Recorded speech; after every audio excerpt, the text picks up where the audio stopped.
Por lo tanto, si rechazamos la ley, es lo mismo con rechazar al Hijo. Y rechazar al Hijo es lo mismo con rechazar al Padre.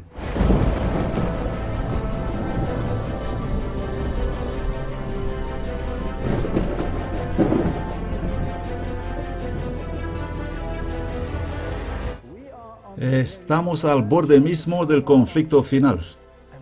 Y el mundo necesita ser advertido. Este movimiento no es para formar congregaciones separadas. Este movimiento es para animar a todos. Así que el mundo parece revuelto. ¿Quién origina estos eventos? No se trata solo del mundo árabe. Está sucediendo en Europa. Esto va a venir aquí. La gente está harta de todo lo que está pasando en este mundo. Y esta es la brecha que necesita ser reparada en el tiempo que vivimos.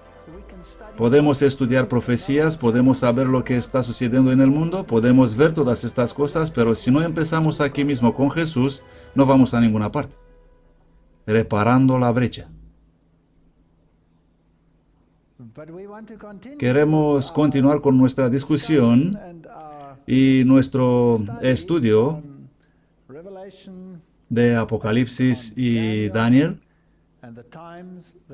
y sobre el tiempo en el cual vivimos, y en particular analizamos Daniel capítulo 11. Y hemos hecho el estudio en las conferencias anteriores, así que ahora vamos a mirar algunos de los puntos finales y los cumplimientos según se desarrollan en el mundo actual. Cosechando torbellino. Salmo 77, 18. La voz de tu trueno era en el torbellino. Los relámpagos alumbraban el mundo. La tierra temblaba y se sacudía. Esta es una incidencia culminante. Leíamos en las conferencias anteriores, en Daniel 11:40, y al fin del tiempo el rey del sur le va a empujar, y el rey del norte vendrá contra él como una tempestad, con carros y con jinetes y con muchos barcos. Y hemos visto que esto tiene que ver probablemente con las capacidades económico-militares. Luego hemos visto que, pero noticias venidas del oriente y del norte le turbarán y saldrá con grande ira para destruir y exterminar a muchos. Satanás quiere que nadie sea salvado. Él quiere que nadie escuche la verdad salvadora de los mensajes de los tres ángeles. Y plantará las tiendas de su palacio entre los mares en el glorioso santo monte.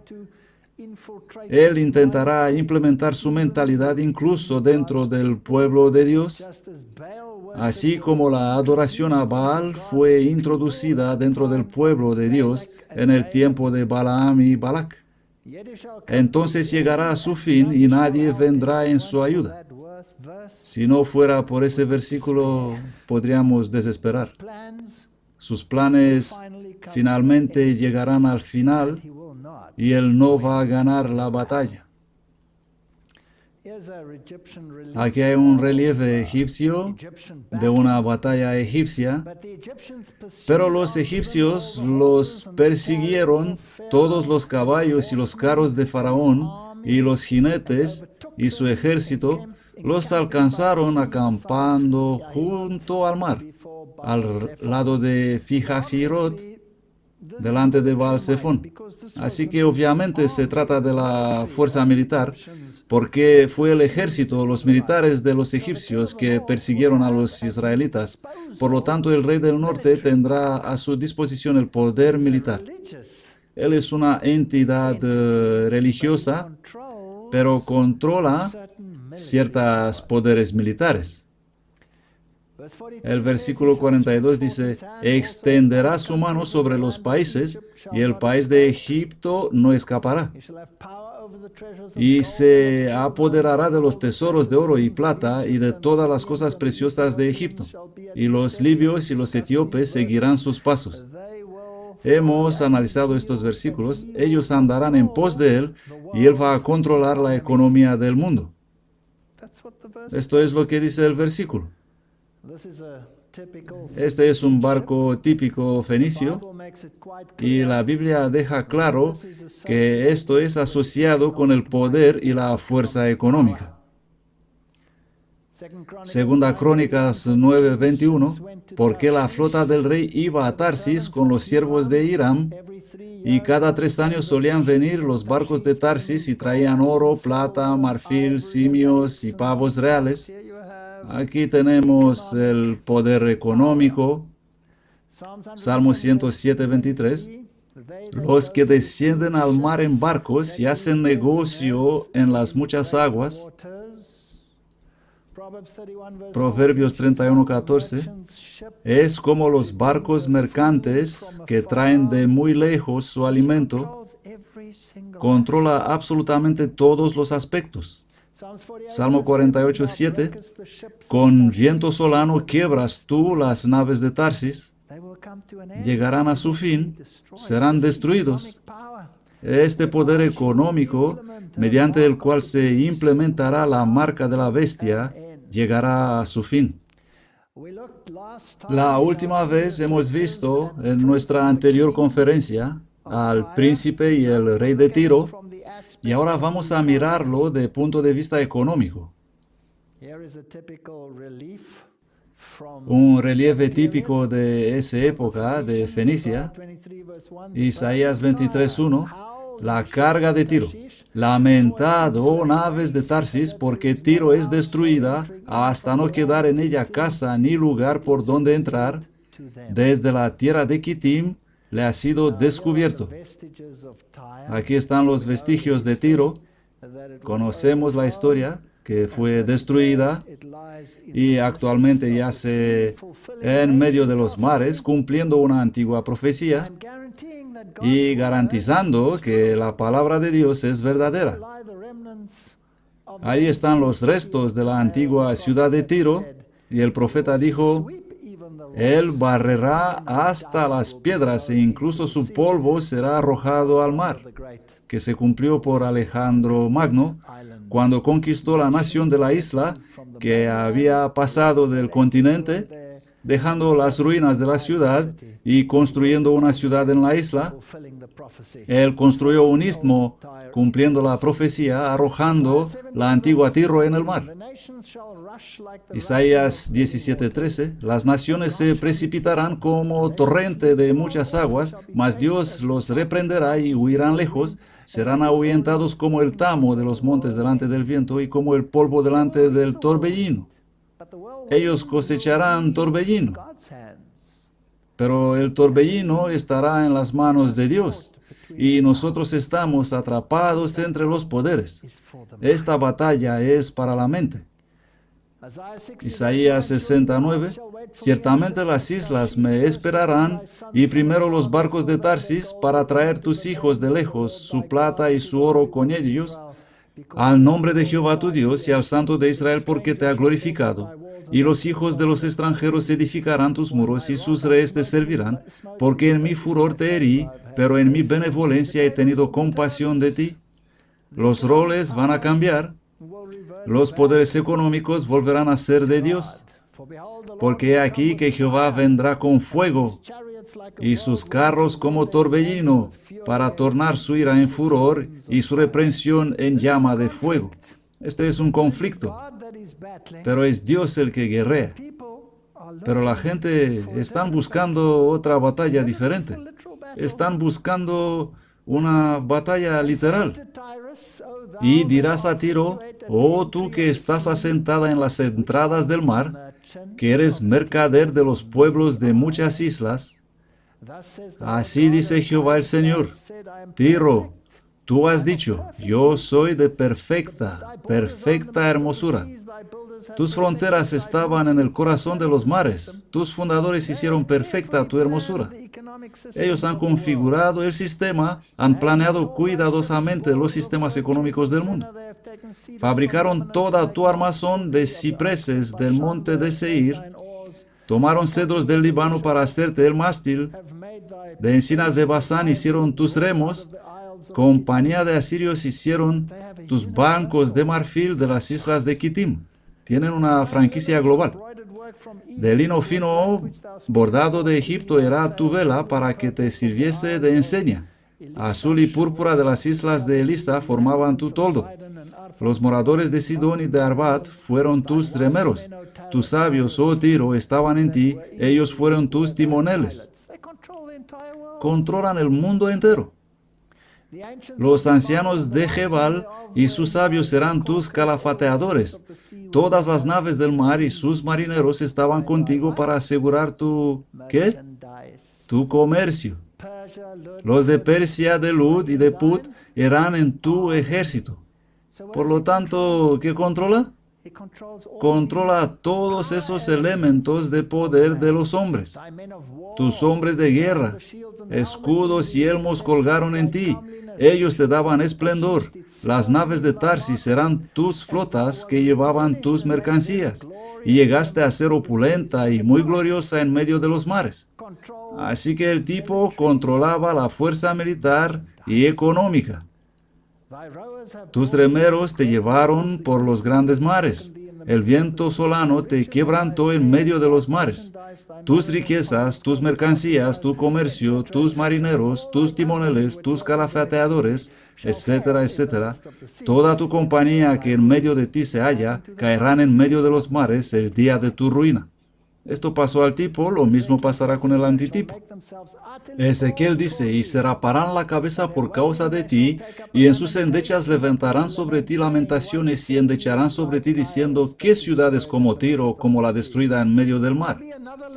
¿Habrá otra lamentación al final del tiempo para otra ciudad que la Biblia llama Babilonia?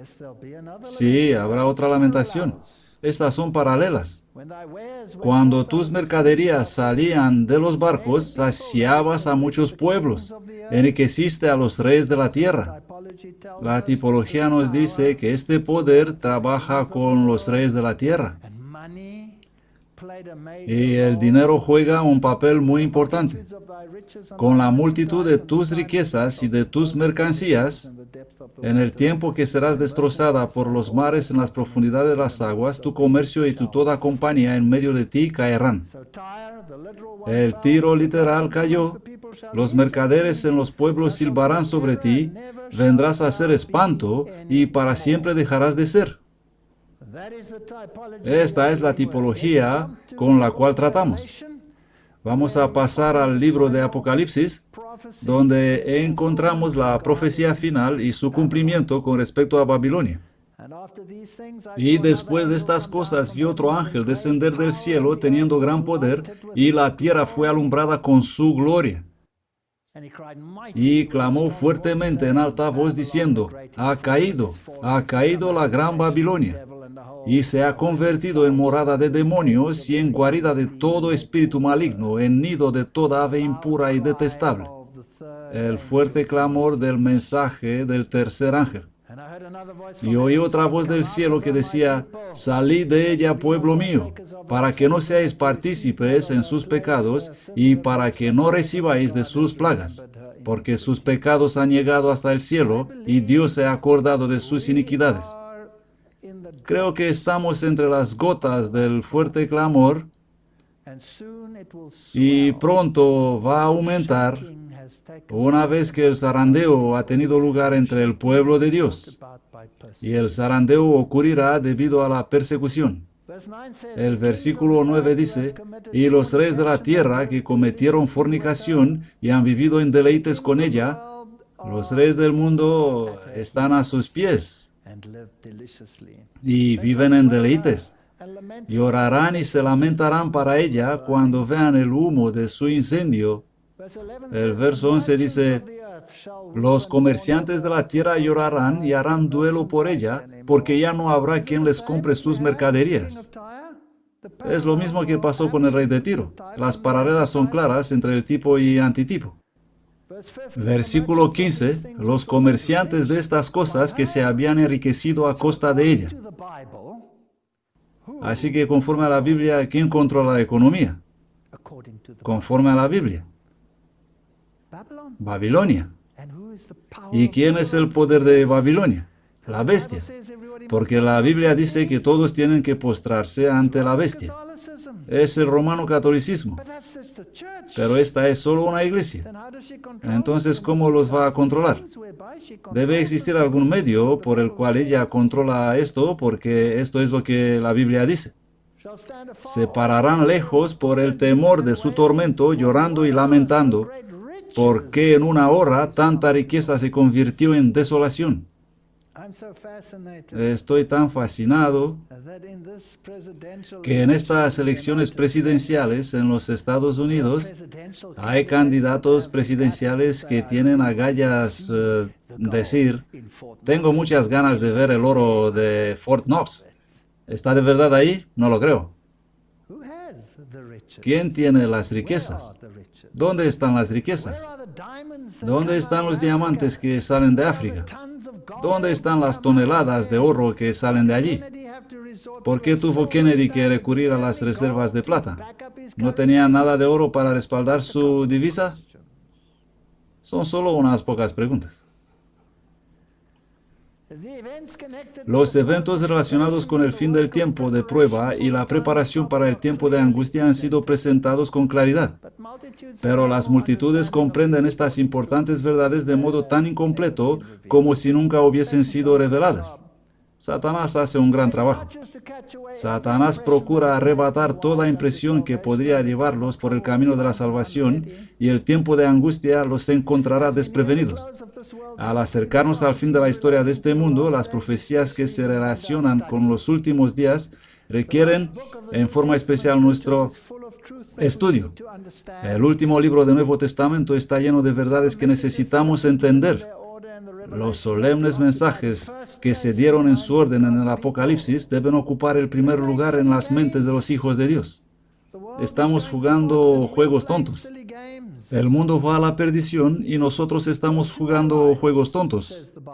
La Biblia dice que hay dos aliados, la bestia y su imagen. Y ellos van a obligar al mundo a aceptar los estándares morales de la primera bestia, para que la primera bestia reciba la adoración que pertenece únicamente a Dios. Esto es lo que nos enseña la Biblia. Apocalipsis 13:1. Y me paré sobre la arena del mar y vi subir del mar una bestia que tenía 7 cabezas y 10 cuernos, y sobre sus cuernos 10 diademas, y sobre sus cabezas su nombre de blasfemia. Y quiero repetir el comentario de Wesley con el propósito que esta conferencia, que las personas que la vean y no han visto las precedentes, conozcan cuál fue la mentalidad de los reformadores. Esta bestia es el papado romano, dice Wesley en sus notas. Así como lo fue hace 600 años, como lo es ahora y como lo será para algo de tiempo más. A este y a ningún otro poder del mundo apunta todo el texto. Esto dice, y cada parte del texto en cada punto, como podemos ver, con la máxima evidencia, con el propósito seguido. Esta bestia es un poder secular espiritual contrario al reino de Cristo. Un poder no meramente espiritual o eclesiástico, ni meramente secular o político, sino una mezcla de ambos. La bestia tiene una absoluta conexión con la ciudad de Roma. Esto resulta claramente del capítulo 17. La bestia existe ahora. Puedo añadir que no será tampoco en el futuro. Porque Roma existe ahora y no es sino después de la destrucción de Roma cuando la bestia será arrojada en el lago de fuego. Por lo tanto, cualquier cosa que él es, lo es ahora. La bestia es el papado romano. Esto se deduce manifiestamente de los siguientes 3 o 4 propuestas. La bestia tiene una estricta conexión con Roma. La bestia existe ahora. Por lo tanto, o hay algún otro poder más rigurosamente conectado con esta ciudad, o el Papa es la bestia. Ese es Wesley. Creo que lo ha dejado bastante claro, no tenemos que añadir nada a esto. Y los dos serán imágenes. Uno va a ser la imagen del otro. La bestia que sale de la tierra, que tenía principios de cordero, los Estados Unidos de América, van a hacer una imagen a la bestia, lo que significa que van a crear un sistema que es un reflejo del sistema papal. El papado era un sistema político-religioso, así que la imagen será un sistema político-religioso, pero va a honrar a la primera bestia implementando la moralidad de la primera bestia, dándole, por lo tanto, el homenaje que pertenece a Dios. He encontrado esto interesante. Alguien me dijo cómo pronunciar esto porque lo hice mal la última vez. Es probable equivocarme ahora otra vez. Ciao América. Una revista independiente de noticias para italoamericanos e italianófilos. Junio de 2011. Acuerdo de ciudades hermanas firmado entre Washington, D.C. y Roma, Italia. El italoamericano Joey Grano es testigo de un sueño hecho realidad. Hace muchos años, el abogado Joey Grano de Washington, después de regresar de un viaje de Roma, Italia, se dio cuenta que las dos ciudades comparten más que solo su estado como ciudades capitales. Joey vio que las artes y la arquitectura de las dos ciudades eran similares, por supuesto, pero también señaló que tal vez estas similitudes no eran casuales, sino intencionales. ¿No es interesante? Acabo de leer un extraordinario libro sobre la estructura masónico-ocultista de la ciudad de Washington. No quiero entrar en detalles, ya que lo hice en conferencias anteriores. Es fascinante cómo el simbolismo ocultista fue integrado en la arquitectura de esa ciudad y está basada en la arquitectura de Roma. ¿Es esto una casualidad? Si miramos el Vaticano y el Capitolio, con su diosa en la parte superior, según Joey explica en esta revista, los padres fundadores de América eligieron una república como su forma preferida del gobierno después de haber estudiado ampliamente la constitución de la República Romana. Una vez que se decidió crear una nueva ciudad para la sede del gobierno, fue simplemente natural que eligieran la arquitectura romana para sus principales edificios públicos. Esta fue una decisión deliberada de Thomas Jefferson y George Washington. Y ellos eran masones.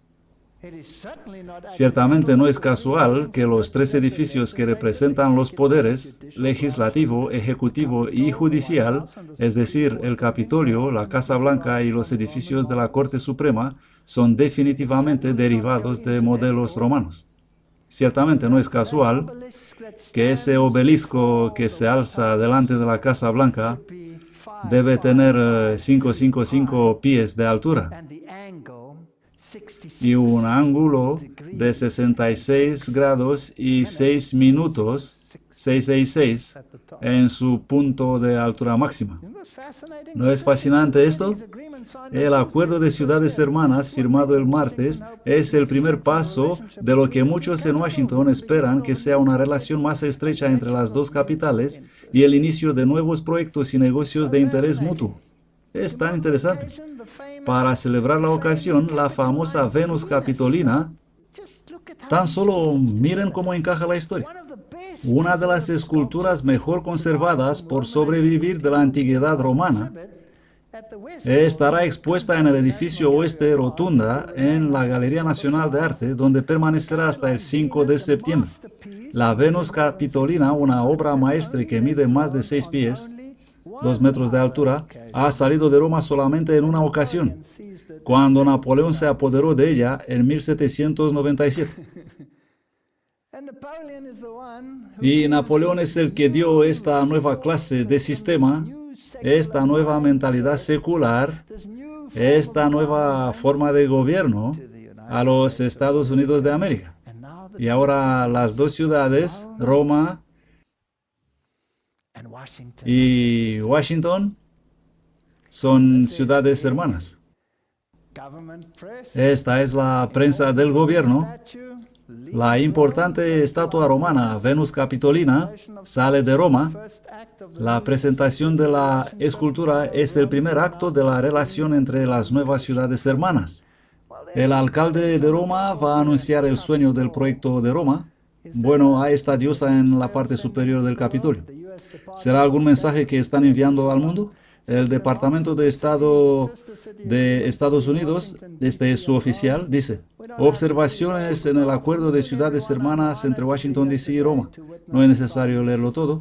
Buenas tardes a todos. Me siento honrado de estar aquí hoy para presenciar la firma de este acuerdo de ciudades hermanas entre las dos ciudades. Washington, D.C. y Roma hacen lo que podrían describirse como una histórica pareja de poder. Habla el gobierno, que tanto Roma como Washington son sedes de gobierno y los lugares donde se toman las decisiones mundiales influyentes. Por lo tanto, algunos podrían decir que en estas ciudades la política fue, es y siempre será el deporte favorito.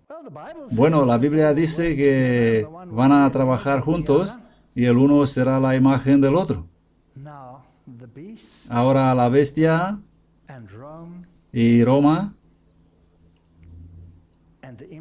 y la imagen de la bestia, el protestantismo y Washington van a trabajar juntos.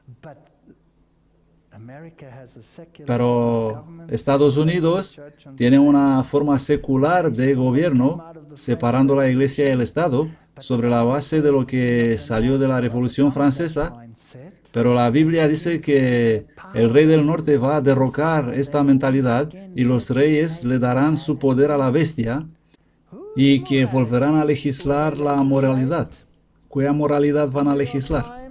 The New York Times. El Vaticano pide control global de la economía. El Vaticano pidió el lunes una reforma de los sistemas financieros del mundo y una vez más propuso el establecimiento de una autoridad supranacional para supervisar la economía mundial, diciendo que se necesitaba para llevar los principios más democráticos y éticos a un mercado fuera de control. En un informe publicado por el Consejo Pontifical para la Justicia y Paz, el Vaticano sostuvo que la política, que es responsable por el bien común, debe tener primacia sobre la economía y las finanzas, y que las instituciones multinacionales existentes como el Fondo Monetario Internacional no han respondido adecuadamente a los problemas económicos mundiales. El documento surge de la preocupación de la Iglesia Católica Romana sobre la inestabilidad económica y la ampliación de la desigualdad del ingreso y la riqueza en el mundo, cuestiones que trascienden el poder del gobierno nacional para hacer frente por sí solo. Ha llegado el momento de concebir instituciones con competencia universal, ya que los bienes vitales compartidos por toda la familia humana están en juego. Las mercancías que los estados individuales no pueden promover y proteger por sí mismos, el cardenal fulano, etcétera, presidente del Consejo, dijo: eso es lo que nos impulsó. El lenguaje en el documento al que el Vaticano se refiere como a una nota es distintivamente fuerte. No debemos tener miedo de proponer nuevas ideas, aunque puedan destabilizar equilibrios preexistentes de poder que prevalecen sobre los más débiles. Nosotros vamos a cambiar este mundo. Señala el documento en sus conclusiones. El mensaje indica comparaciones con las consignas de los movimientos de protestas que han estado desafiando el orden financiero como los indignados. ¿Habéis oído de los indignados? Los indignados. La humanidad sin derechos. ¿Quién está detrás de los indignados? En Madrid y los manifestantes Ocupa Wall Street, en la ciudad de Nueva York. ¿Quién está detrás de ellos? Aunque oficiales del Vaticano dijeron que el documento no era un manifiesto a favor de opositores descontentos. Y luego dijeron: el documento propone ideas que parecen estar en consonancia con las propuestas por los indignados. Bien, Roma. Tu mentalidad es la misma que la de los indignados. Me pregunto si quizá estás ayudando a los indignados a obtener su forma de pensar. Pero en realidad estamos en línea con el magisterio de la Iglesia, dijo el obispo Mario Toso. Me gusta esto. Aunque el Papa no participó en la redacción del documento dado a conocer el lunes, el Santo Padre y la Santa Sede siguen estos temas con especial preocupación, dijo el cardenal Turkson, y agregó que el Papa estaba constantemente llamando no solo para acción conjunta, pero para el examen de todos los aspectos del problema social, económica, cultural, espiritual. Quiere controlar todo el ámbito. Refiriéndose al grupo de las 20 economías líderes, el cardenal señaló que el documento fue programado para hacer una contribución que pueda ser útil para las deliberaciones de la reunión del G20 la próxima semana, pero que también se dirige a todo el mundo. Así que el Papa dice, yo quiero ser el nuevo orden moral. El informe es muy crítico para un liberalismo económico que rechaza las normas y los controles. Es un fanático del control, ¿sabían esto? Mercados libres y estables regulados por un marco jurídico apropiado y trabajando hacia el desarrollo sostenible y el progreso social para todos. Bueno, a fin de lograr eso, vamos primero a volcar lo viejo a la basura. Economía mundial. Es interesante que pusieron Apocalipsis ahora. Este es el fin. En el mismo póster en el diario. Vamos a ver quiénes son estas personas, estas organizaciones a las cuales se refiere el Papa. Los indignados, los escandalizados. Esto es parte de la crisis de España entre 2008 y 2012, y estas fotos son de 2011 y 2012. Esto ocurre ahora. Esto es lo que pasa en el mundo. Esta es la Plaza Puerta del Sol en Madrid, que se convirtió en un punto de referencia y un símbolo durante las protestas. En la foto del 20 de mayo. El mundo parece revuelto contra el existente sistema económico. La televisión rusa relata sobre gases en la cara. La policía usa gases lacrimógenos contra los estudiantes pacíficos. Esto ocurre en Wall Street. Varios aspectos, hay caos en Europa y también en los Estados Unidos. Disturbios en Londres, David Cameron preside la reunión Cobra. David Cameron va a presidir la reunión de emergencia en Downing Street después que los disturbios de Londres y otras ciudades están fuera de control. La multitud descontenta lucha con la policía en la capital. ¿Dónde ocurren estos disturbios? ¿En algún desconocido país o en el mismo corazón del capitalismo? Disturbios en Londres, 9 de agosto de 2011. Disturbios en Tottenham, el norte de Londres. Disturbios en Inglaterra, imágenes antes y después de la devastación. Noticias BBC. Luego el Guardian informa, la película Indignados trae las ideas de los ocupas en la gran pantalla. Por lo tanto, dejad que los medios de comunicación ayuden a sacar de quicio a la población mundial. La manera tradicional de representar la historia en la gran pantalla es esperar un tiempo después de que algo ha sucedido antes de convertirlo en película. Pero uno de los estrenos más comentados en el Festival de Cine de Berlín representa un capítulo de los libros de historia mucho antes de ser escrito. El movimiento Ocupa. Estamos en la agonía del conflicto final. Vamos a ver qué dice Wikipedia. Sé que es el Internet, pero le dará una buena idea de lo que estas protestas significan. Las protestas de 2011-2012 en España, denominadas comúnmente Movimiento 15M, me gustaría que sepan que los poderes detrás de las escenas en el mundo español están muy controlados por sociedades romano-católicas, que a menudo están a la vanguardia de todas estas iniciativas. El movimiento Indignados, la multitud marginada enfurecida, son una serie de manifestaciones en curso en España cuyos orígenes pueden rastrearse en las redes sociales y Democracia Real Ya. Así que es un llamado a una democracia real. Las protestas empezaron el 15 de mayo en 58 ciudades españolas. La serie de protestas pide un cambio radical en la política, en la economía, etc. Tiempo para indignación. Y se refiere a los conflictos regionales de Grecia, Portugal, Islandia. A pesar de que las protestas forman un grupo heterogéneo y ambiguo, que comparten un fuerte rechazo al desempleo, a los recortes, al bipartidismo, al Partido Socialista de los Trabajadores, al Partido Popular, al sistema político, al capitalismo, a la corrupción política, la gente está harta de todo lo que está pasando en este mundo y están dispuestos a tomar las armas. Aquí hay un artículo en el Daily Bell. España prohíbe las transacciones en efectivo superiores a 2.500 euros.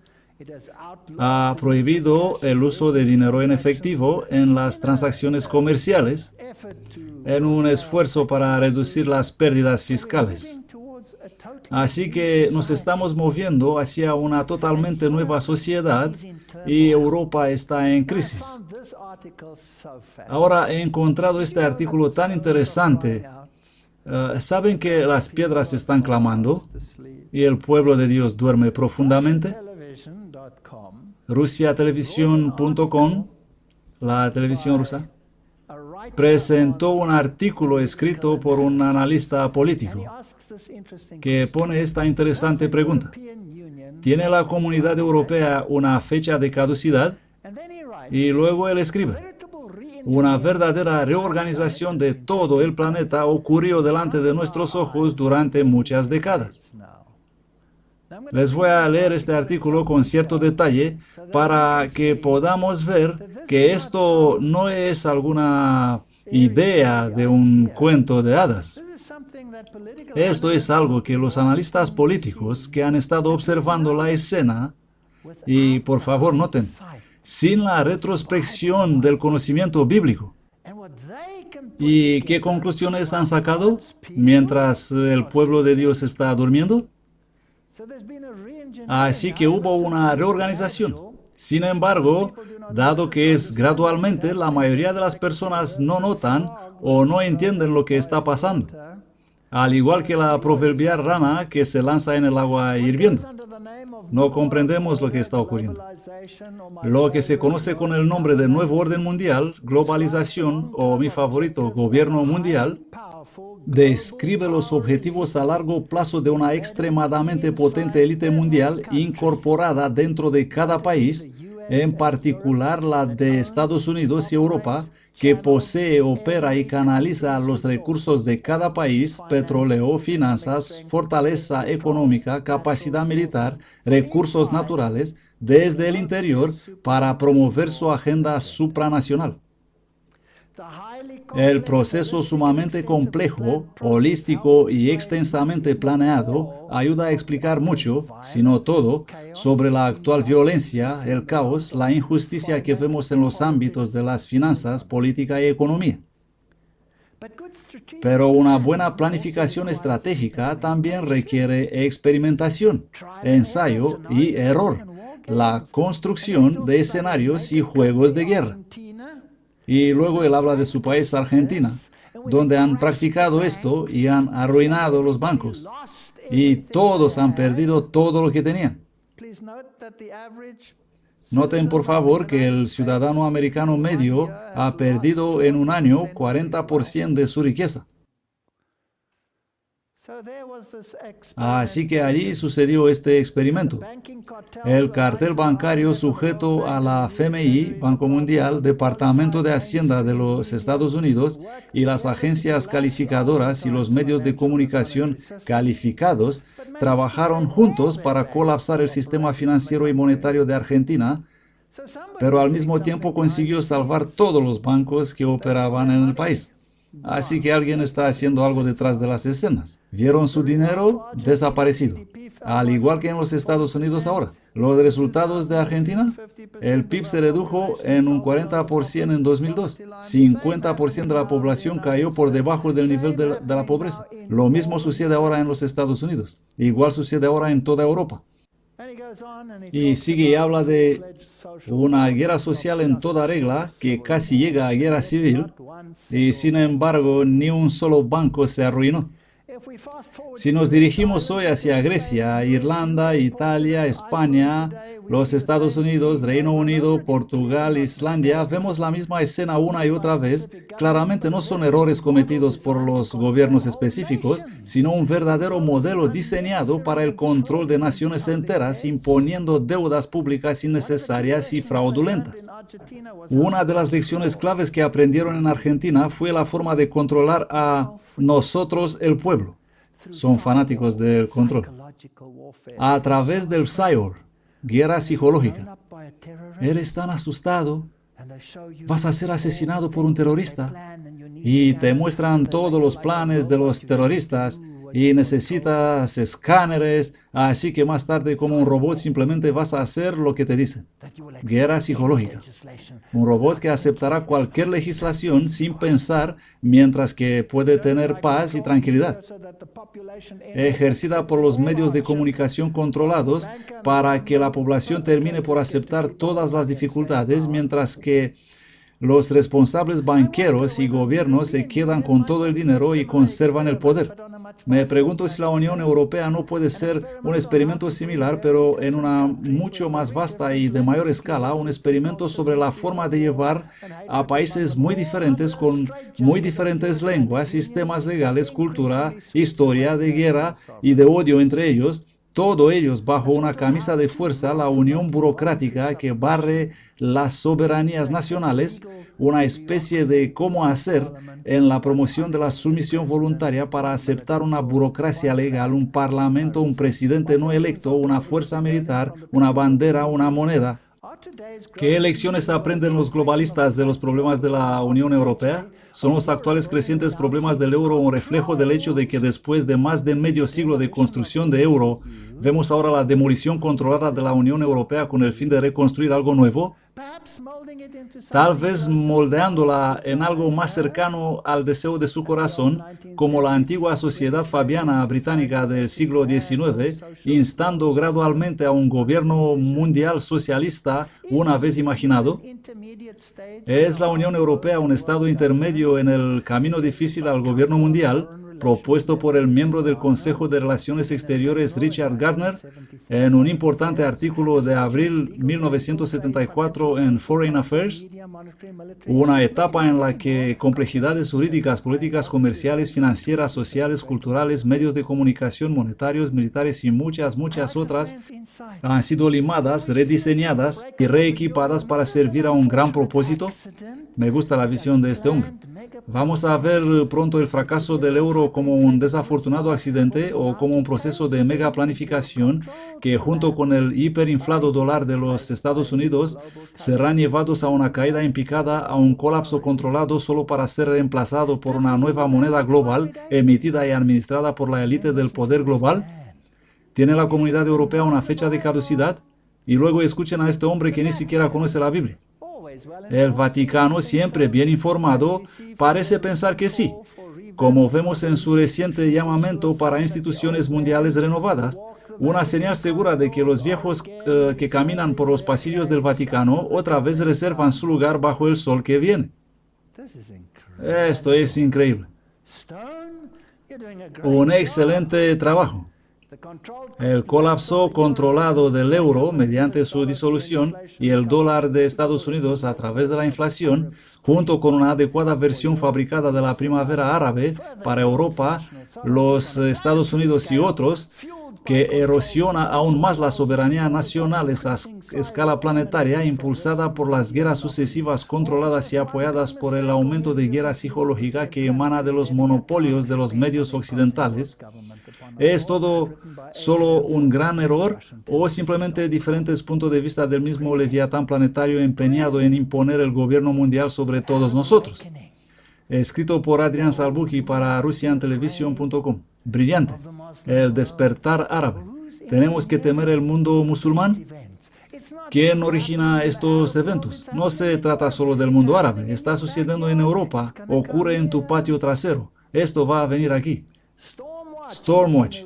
No voy a leer todo el artículo. Es el mismo autor para Russian Television y dice: la primavera árabe no es tan espontánea como los medios de comunicación occidentales nos quieren hacer creer. Sus instigadores detrás de las escenas siempre reciben una pequeña ayuda de sus amigos mega planificadores de la élite del poder global.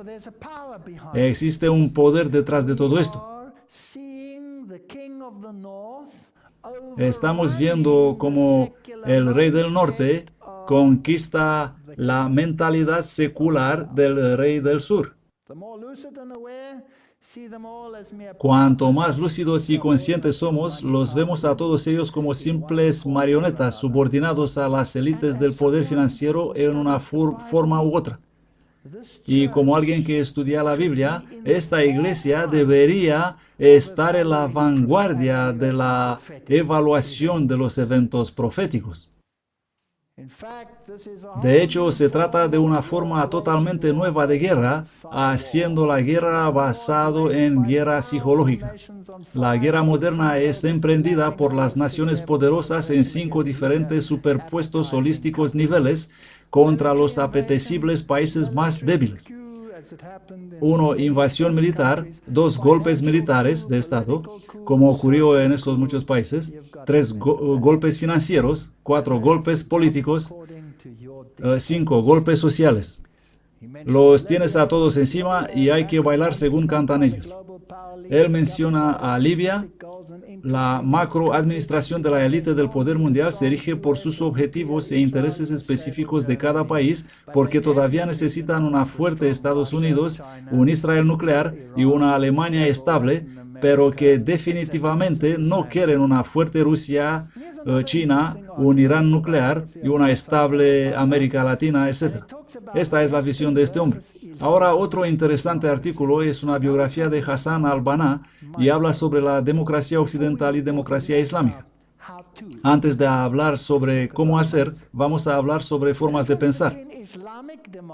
La diferencia entre la democracia islámica y la occidental es, por supuesto, la siguiente. Mientras que la última se basa en la concepción de la soberanía del pueblo, la primera se basa en el principio de califato por el pueblo. En la democracia occidental, el pueblo es soberano. En el Islam, la soberanía pertenece a Dios. Y el pueblo son sus califas o súbditos. En Occidente, la gente misma hace la ley. En el Islam, el pueblo tiene que seguir y obedecer las leyes que Dios comunica a través de sus profetas. Quisiera que pensemos un poco en esto. ¿Qué pasaría si pudieras tolerar o inducir una mentalidad de miedo en el mundo occidental sobre que esta mentalidad islámica tal vez podría convertirse en el sistema de gobierno incluso en Occidente? ¿Dónde correrías en busca de ayuda? ¿No empezaría a sacar al frente los principios conocidos del mundo cristiano en vez de los principios del mundo islámico? Sin duda lo harías. En un sistema, el gobierno efectúa la voluntad del pueblo. En el otro, el gobierno y el pueblo en conjunto deben traducir las intenciones de Dios en hechos.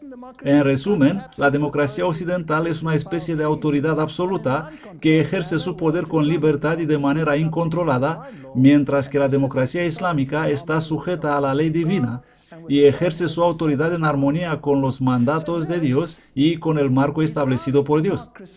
Así que esta democracia islámica es ya una mentalidad religiosa. Es una alianza del rey del norte, porque Babilonia es un conglomerado religioso, una nueva religión mundial. Times Online, Diario de Inglaterra.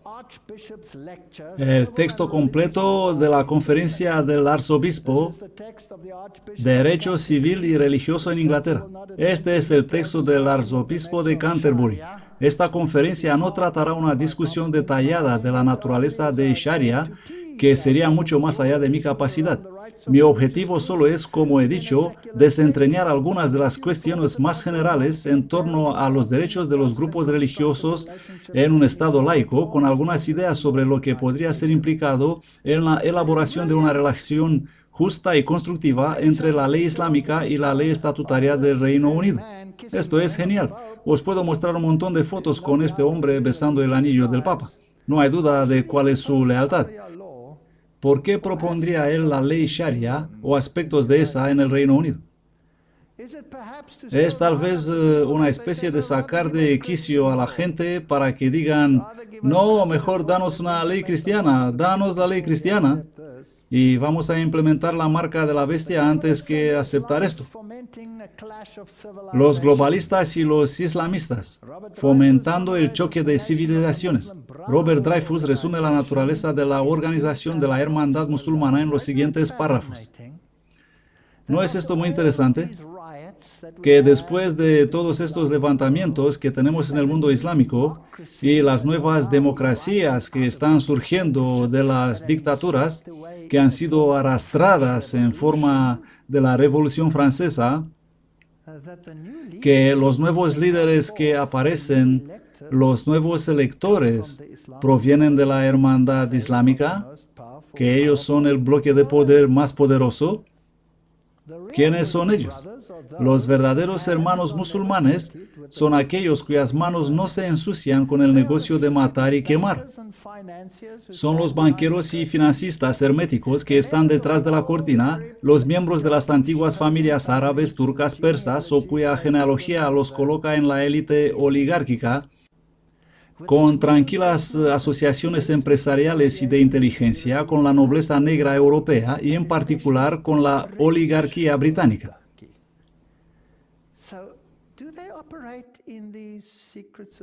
Así que operan en estas sociedades secretas que se han formado tras las escenas, que han creado la situación para poder salir ahora de su escondite secreto, para ocupar su lugar bajo el sol e implementar la nueva mentalidad religiosa en el mundo.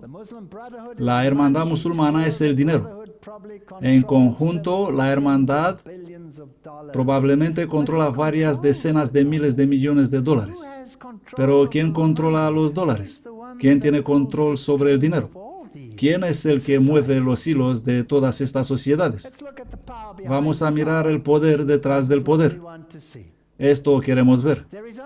Solo hay un poder que tiene sus tentáculos en todas partes y que puede ejercer el control colocando su milicia secreta en lugares estratégicos, mientras que controla las organizaciones de fachada desde dentro.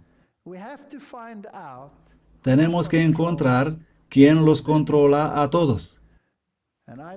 Y yo creo que este poder es el papado. Es el único que cumple el perfil. También cumple el perfil bíblico. Es el antitipo del rey de Tiro. Es el que controla la economía. Es él quien controla los hilos de la cartera. Y sus agentes más poderosos, junto con numerosos otros órdenes papales, son los Caballeros de Malta, los Jesuitas y el Opus Dei. Organizaciones magníficamente ricas. Juntos controlan prácticamente todas las sociedades secretas, políticas y entidades militares, así como los grupos de reflexión política del nuevo orden mundial como el Consejo de Relaciones Exteriores, la Comisión Trilateral, el Club Bilderberg y muchos otros. Ahora gritarán, teoría de la conspiración. Bueno, echemos un vistazo a los hechos y veamos si estos quizás no son suposiciones, sino hechos. Los Caballeros de Malta. Ahí están los líderes de esta organización. Ahí está el nuevo Gran Maestro y ese es el Papa. Él es la figura central. Ellos son sus súbditos y ellos están por todas partes. Aquí tenemos al actual Gran Maestro Fra Matthew Festing, siempre tiene que ser de linaje real. Aquí está con sus insignias, aquí está con el Papa, allí está con la Cruz de Malta y con la misma insignia que llevaba Napoleón. ¿Habéis visto esa cosa que tenía en su traje? Y los reyes de Europa también. Y Adolf Hitler utilizó ese símbolo en cada uno de sus aviones. Y fue el emblema de sus más altos elogios que dio a su ejército. Los caballeros de Malta, la CIA. Nadie puede decir que estas no son organizaciones poderosas. La FBI. Ellos controlan el espionaje y el contraespionaje y todo relacionado con esto en el mundo entero. ¿Quién fundó la CIA? Fue el caballero de Malta católico William el Salvaje Bill Donovan. Él fue el primero que configuró y controló la CIA. Desde el principio, ellos estaban en control. Él fue considerado el padre de la CIA. También fue el ex jefe de la OSS, Oficina de Servicios Estratégicos, antes de ser utilizado para crear la CIA. La FBI. ¿Quién fundó la FBI? Fue el poderoso romano católico que también es un caballero de Malta y miembro del Consejo de la Universidad Católica de América, Charles Joseph Bonaparte. ¿No es interesante?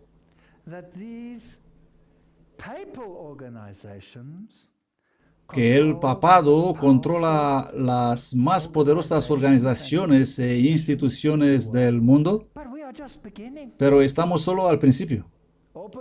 Opus Dei. Y la formación. El camino, una colección de 999, al revés 666, máximas religiosas publicadas por Escriba, fundador del Opus Dei, afirma: los verdaderos cristianos deben ser disciplinados y obedientes al director espiritual. Dirección espiritual. Será mejor que lo traemos en nuestra iglesia también para que no pienses más por ti mismo, sino tener a alguien que decida por ti lo que debes pensar. Ten cuidado cuando se erigen a ellos mismos como directores espirituales. Este libro, Su Reino Viene, he trabajado en él, lo he leído todo, escrito por Robert Hutchinson. La descripción del libro, como se encuentra en la página web. Una explosiva exposición de una de las sectas más poderosas y secretas que operan dentro de la Iglesia Romano-Católica, el Opus Dei. Este libro revela que el Opus Dei se ha convertido en el poder financiero primordial de la Iglesia Católica y influye en sus miembros a través de una combinación de ritos secretos y la insistencia en la obediencia absoluta. Utiliza una estrategia de discreción para nublar sus verdaderas intenciones y tiene como objetivo preparar a la cristiandad para la próxima cruzada contra el Islam. Esto está equivocado, pero no importa. En general está correcto. Solo hechos. Esta gente controla los bancos. Tienen un montón de organizaciones de fachada. Ellos controlan el tráfico de petróleo, incluso el hardware militar y las organizaciones terroristas como las islámicas. Así afirma el autor en el libro, no yo. Él dice esto. Y luego vamos a mirar la comisión trilateral. El Papa Juan II con la comisión trilateral. Ahí está este laboratorio de ideas poderosas. ¿Y quién se encuentra en el medio? Es el Papa quien controla estas organizaciones. Y los jesuitas. Ahí están los hombres de negro, el electorado del orden jesuita. ¿Quién se sienta al frente con ellos de nuevo? ¿El hombre de blanco? Es el Papa quien controla estas organizaciones.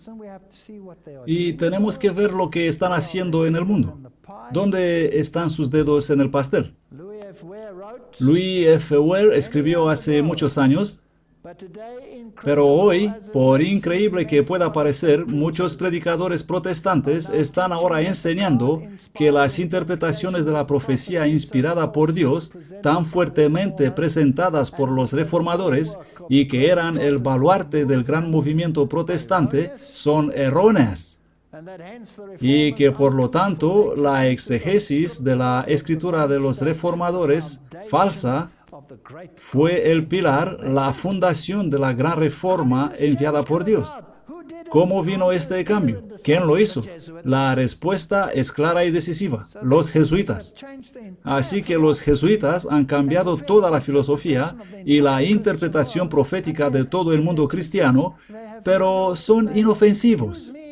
No tienen ningún papel que jugar. ¿Perdonen? ¿Está nuestro pueblo durmiendo? La Comisión Trilateral. Esta es su página web oficial. Noten por favor su logo, que puede transcribirse perfectamente como 666. Bienvenido al sitio web de la Comisión Trilateral. La comisión fue creada originalmente en 1973 para reunir a los líderes con experiencia en el sector privado para discutir temas de interés mundial en un momento en que se carecía de la comunicación y la cooperación entre Europa, Norteamérica y Asia. Ha crecido desde sus primeros días para incluir a miembros de más países en estas regiones. Y luego presentan a sus actuales líderes.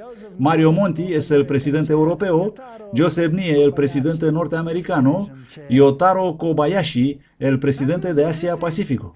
¿No es interesante? ¿Han visto a este hombre últimamente? ¿Dónde está él ahora? La Comisión Trilateral, el Comité Ejecutivo, Mario Monti. Ahí está.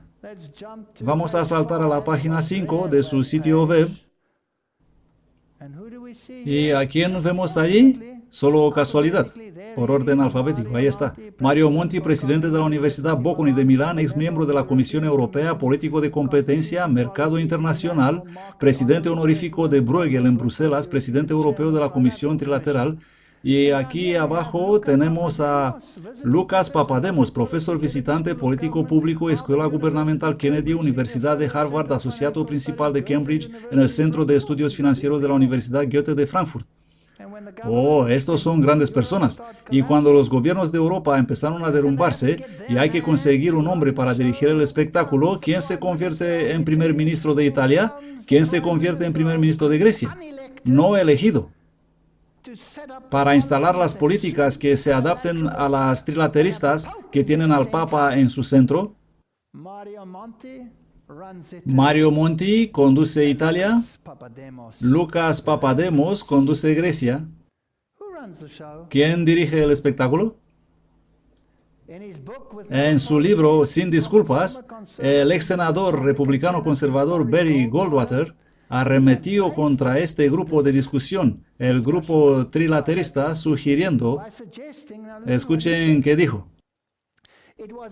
fue un hábil esfuerzo coordinado para tomar el control y consolidar los 4 centros del poder: político, monetario, intelectual y eclesiástico. La creación de un poder económico mundial superior a los gobiernos políticos de los estados nacionales involucrados. Y vendrá con carros y con todos esos barcos y conquistará al rey del sur, el grupo Bilderberg. Bienvenido a Bilderberg. Oh, buen día, Mitt Romney. ¿Qué haces ahí en esa foto? El blog de noticias de Estados Unidos. ¿Qué es Bilderberg? ¿Qué fue un Bilderberg? Grandes nombres, mucho dinero. Esto es ahora, en el 2011. Grandes decisiones, grandes multitudes. En alguna parte hay alrededor de 800 activistas fuera de las puertas, comparado con solo una docena en 2009. Y dentro, esto es lo que encontramos. Este es solo un blog, no uso este como apoyo de mi conferencia, solo presento lo que la gente dice. El Washington Post vio a Bill Gates entrando y tengo 3 testigos de dentro que confirmaron que él estaba ahí. Esto dijeron. No vas a ver los nombres de Mitt Romney o Bill Gates en la lista final de participantes publicada oficialmente. Por cierto, esa lista se lee como ¿quién es quién en el mundo financiero? Porque, bueno, la lista es una tontería. No existe nada como una lista completa de las personas que asisten a Bilderberg. Es una cortina de humo, un poco de confusión. Entonces, ¿podemos, por favor, dejar de repetirla como al Evangelio? Hay mucha mezcla entre el Consejo de Relaciones Exteriores y Bilderberg. Presidente honorífico de ambos es David Rockefeller, copresidente del Concilio de Relaciones Exteriores es Robert Rubin, estuvo allí. En la junta directiva del concilio están Fuad Ajami y Henry Kravis, ambos miembros Bilderberg. Así que todas estas organizaciones trabajan en conjunto, pero nadie en el público realmente entiende qué es el grupo Bilderberg. ¿Y es una conspiración decir que Roma controla esto? Lo vamos a ver. Y luego fascinante, siguen diciendo. Kodmani estuvo a Bilderberg en 2008, la última vez estuvo aquí en Chantilly.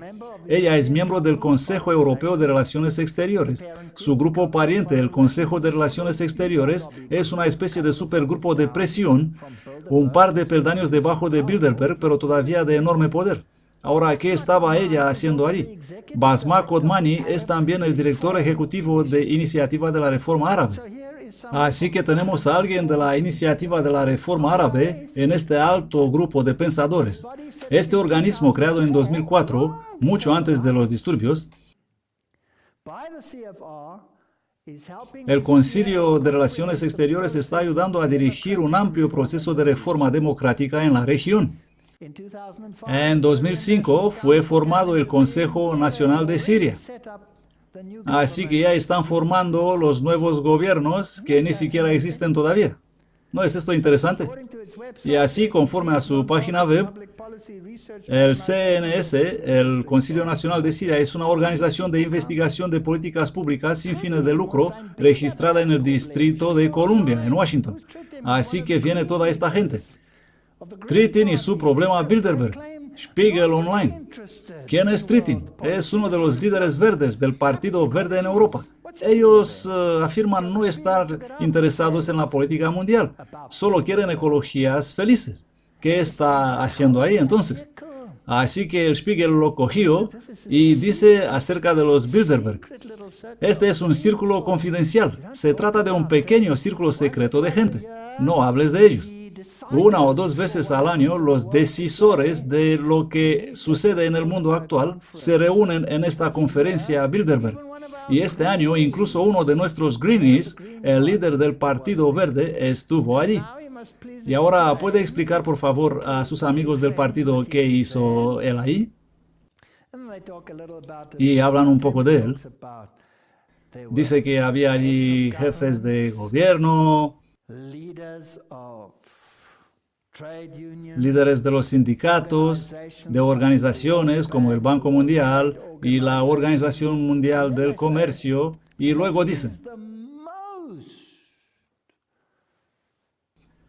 este es el círculo más elevado de poder en el mundo. Este es el mayor círculo de poder en el mundo. Es una especie de gobierno mundial informal, no democrático. Esto dice Spiegel. Spiegel es el equivalente del Time Magazine en Norteamérica.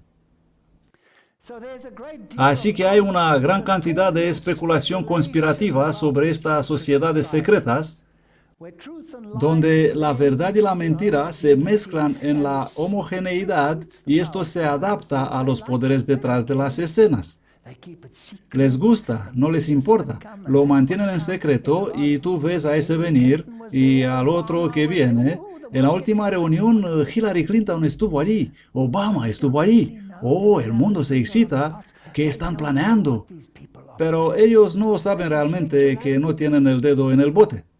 Ellos no saben lo que planean estas personas. Ellos pueden especular, pero nosotros podemos ayudarlos, porque nosotros tenemos la profecía de nuestro lado. Se esconden detrás de las caras conocidas y los usan como máscara para ocultar su agenda real. Cuanto más variada sea la especulación, mejor para ellos, porque entonces pueden arrojar a todos en la categoría de teoría de la conspiración y marginar a todos los rivales. Esto es lo que hacen. Les encantan esto. A las sociedades secretas les encanta echar sus restos para el consumo público. Siempre y cuando nadie se entera de quién gobierna detrás de las escenas, ellos son perfectamente felices. Puedes tirarlo todo como fichas de dominó. sea que especula sobre los banqueros o sobre los Rockefeller o sionistas o islamistas o lo que sea. A ellos no les importa, en tanto que no sepas quién dirige todo detrás de las cortinas. Vamos a hacer un poco de investigación en estas conferencias y vamos a averiguar a través de las mejores fuentes, de los directamente implicados, quién creó estas organizaciones que gobiernan el mundo. Daniel 12:10. Muchos serán purificados y emblanquecidos y probados, mas los impíos obrarán impíamente y ninguno de los impíos entenderá, pero los sabios comprenderán. A los que hacen maldad contra el pacto, él corromperá con halagos. Pero el pueblo que conoce a su Dios se esforzará y hará grandes hazañas. Daniel 11:32, la nueva versión King James. No tenemos que ser ignorantes. No tenemos que ser los últimos en enterarnos de lo que pasa en el mundo. Estamos al borde mismo del conflicto final. Y el mundo necesita ser advertido. Si no lo hacemos nosotros, ¿quién lo hará? Ahora, en la siguiente parte, continuaremos y vamos a fijarnos en una organización como los Bilderberg y nos concentraremos en los eventos de nuestro tiempo y vamos a comprender quién es el verdadero instigador. Que Dios nos ayude en esta obra. Gracias.